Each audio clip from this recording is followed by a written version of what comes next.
왜 탐심은 안 되나요? 이런 제목으로 잠언 23장 1절에서 16절 말씀 우리 함께 살펴보겠습니다. 오늘 본문은 방금 읽으신 것처럼 탐하는 마음, 음식이든 물질이든 이런 탐하는 마음, 탐심에 대한 이런 말씀입니다. 탐심이라 함은 자신에게 주어진 것에 만족하지 않고 그 이상을 탐하는 마음입니다.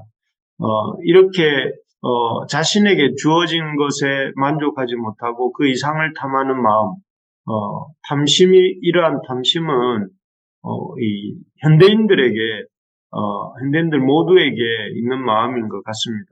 왜냐하면은 날마다 이렇게 이 과도한 소비를 자극하는 광고들에 둘러싸여서 우리가 살고 있기 때문이죠. 그래서 우리 대부분은 어떻게 하면 더 많이 이 물건을 가질 수 있을지, 물질을 가질 수 있을지를 늘 궁리하면서 그것에 온 힘을 쓰면서 살아가고 있는 것이 우리 현실이 아닌가 생각이 됩니다. 하지만 이렇게 탐심으로 가득한 마음, 또 그래서 탐심을 쫓아서 더 이상 자기가 가지고 있는 것에 만족하기보다 더 이상의 것을 가지려고 쫓아가는 삶에 대해서 성경은 우상숭배다 이렇게 말씀합니다. 그래서 골로새서 3장 5절을 보면 이런 구절이 있습니다. 그러므로 땅에 있는 지체를 죽이라. 곧 음란과 부정과 사욕과 악한 정욕과 탐심이니 탐심은 우상숭배니라 이렇게 되어 있습니다. 여기에 보면 바울 사도는 탐심을 우상숭배다 이렇게 말을 하면서 우리가 반드시 이 부정하고 또 죽여야 될 땅의 지체가 바로 탐심이라고 말하고 있습니다.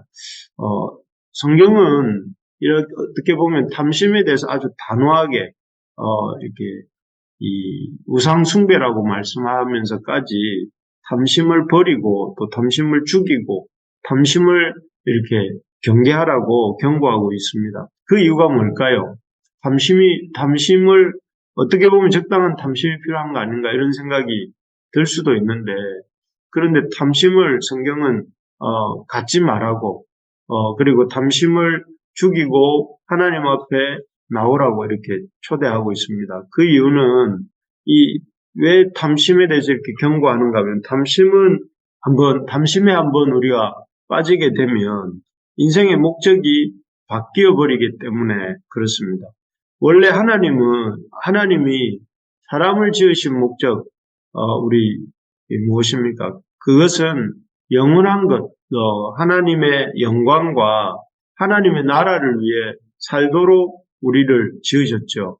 그래서 우리 인생은 영원한 것을 꿈꾸는 마음이 있습니다. 그래서 늘 썩지 않는 영광, 그 불멸의 어떤 것들을 사모하면서 사는 존재가 이 인간입니다. 사실은 하나님의 영광과 하나님의 나라이겠죠.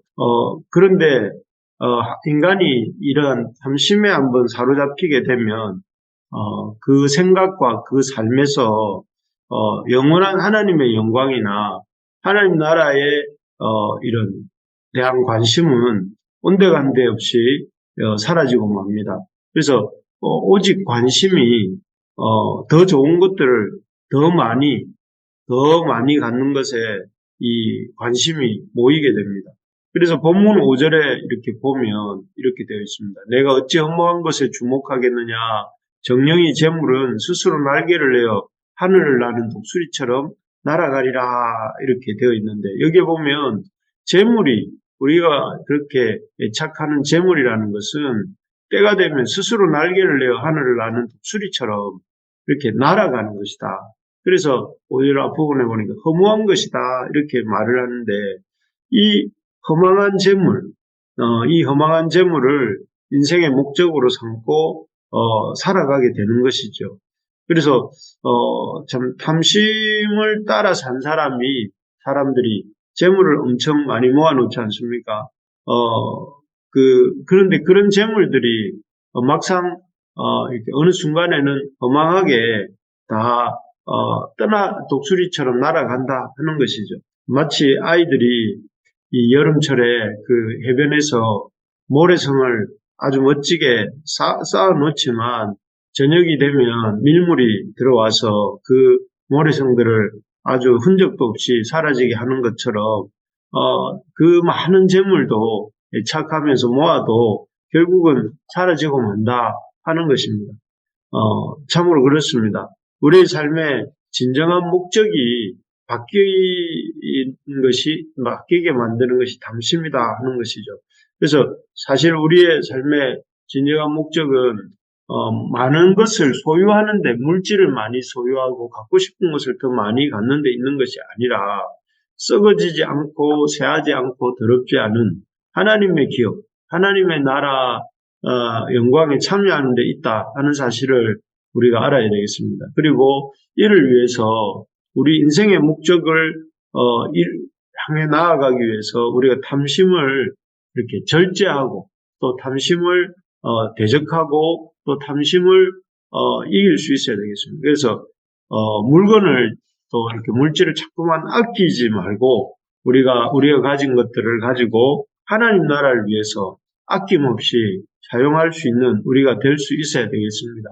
그럴 때 하나님이 그 물질을 기쁘게 또 사용하시고 또 우리에게도 그런 물질에 대한 또 부어주심이 있게 될 것입니다. 두 번째로 보면 성경이 탐심을 대해서 경고하는 이유가 있는데, 그것은 첫째는 우상 숭배이기 때문에 그렇다면, 두 번째는 이 탐심을 한번 갖게 되면 이웃 사랑을 할 수 없고 또 이 이웃 사랑을 하지 못하게 될 뿐만 아니라 이웃의 것을 탐내게 되기 때문에 그렇습니다. 여기 10절, 11절에 보시면 옛 지게석을 옮기지 말며 고아들의 밭을 침범하지 말라 이렇게 10절에서 말씀하고 있습니다. 그리고 그렇게 하는 사람은 이 고아들의 밭을 침범하는 사람은 그들의 구속자, 고아들의 구속자가 그가 너를 대적하여 그들의 원한을 풀어주시리라 이렇게 되어서 이 어떤 사람들이 돈 많은 또는 돈을 더 많이 갖고 싶은 이런 사람들이겠죠. 더 많은 돈을 벌기 위해서 이 힘없고 연약한 고아들의 밭에 그 땅의 경계를 알리는 지게석을 옮기는 모습을 보여주고 있습니다. 그래서 아주 원래 구약의 이스라엘은 모든 그 땅을 이렇게 분배를 통해서 각 사람에게 나누지 않았습니까? 그렇기 때문에 그 각자의 것들이 있는데 그것들을 그 고아들이라고 해서 그 고아들의 보호자가 없다는 것을 이용해서 그 고아들에게 남겨진 그 땅을 이렇게 어떤 힘 있는 자들이 또 물질에 대한 욕심을 가진 자들이 그러한 것들을 지게석을 옮기면서 원래 고아들에게 하나님이 주신 것을 탐내는 모습입니다. 그럴 때 그러한 일은 11절에 보니까 참 그들의 구속자, 고아들의 보호자께서 대적하고 원한을 그들의 이 땅에 대한 땅을 빼앗기는 것에 대한 원한을 갚아주시겠다 이렇게 말씀하고 있습니다. 그렇습니다. 하나님은 그런 이웃의 것을 침범하고 탐내는 자들을 특히 약한 자들의 것을 탐내고 욕심내는 자들에 대해서 결코 이렇게 가만히 계시지 않고 대적하신다라는 것을 말씀하고 있습니다. 사람이 탐심에 사로잡히게 되면 마치 불을 안고 있는 사람이 그 불로 인해서 모든 것을 다 이렇게 태우고 목숨까지도 잃는 것처럼 탐심에 한번 사로잡히면 더 많은 것을 가지려고 하게 되고 더 많이 가질수록 그 욕망이 불길처럼 끝이 없다 하는 것입니다. 그래서 마치 모든 것들을 다 태울 때까지 불이 타오르는 것처럼 이 욕망은 더 갖고자 하는 욕망은 자기뿐만 아니라 정당한 이웃들의 것들조차도 이렇게 탐내게 되고 결과적으로는 공멸로 가게 된다 하는 것입니다. 그래서 참 우리가 더 많이 가질수록 다른 사람을 돌아보고 나눌 여유가 더 없어지는 것 같습니다. 우리가 생각할 때 그런 반대일 것 같은데 우리가 더 가지면 더 이렇게 다른 사람들을 돌아볼 여유가 없게 된다 하는 것입니다. 그래서 우리가 성경에서도 그런 예들을 보죠. 얼마 전에 보았던 다윗의 부하들을 막 대했던 나발 같은 부자가 있었고, 또 나사로에게 인색했던 그 부자도 있었습니다. 그러므로 우리가 이런 참 더 가진 것들을 이렇게 가짐에 욕심을 내기 시작하면 우리의 이웃 사랑도 실천하기가 어려워지는 것입니다.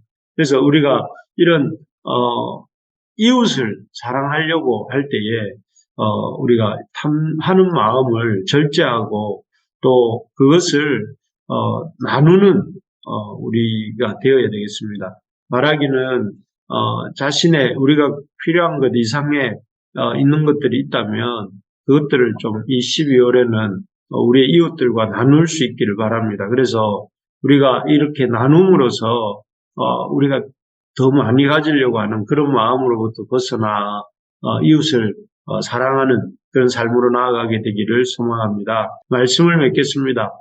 성경은 결코 소유가 미덕, 소비가 미덕 뭐 이런 말을 하는데 라고 하지 않습니다. 오히려 성경은 나눔이 미덕이다 라고 합니다. 그래서 그런 미덕을 보여주신 최고의 경지의 모습은 바로 예수님이 우리를 위해서 자기 목숨까지 아끼지 않으시고 내어주신 십자가이죠. 우리가 이러한 주님의 사랑을 받은 자로서 소유를 쌓아놓고 그것으로 기뻐하는 그런 사람이 아니라 그 소유를 기쁨으로 나누고 또 자기의 필요한 것 이상의 것들은 좀 기쁨으로 나누는 우리가 될 수 있어야 되겠습니다. 그것이 성육신의 계절 12월에 우리가 가져야 될 그런 마음의 물질에 대한 마음의 태도가 아닌가 하는 것을 생각하면서 우리가 이번 한 주간도 힘써서 서로 돌아보고 또 서로 사랑하고 나눌 줄 아는 우리 모두가 될 수 있기를 간절히 소망합니다.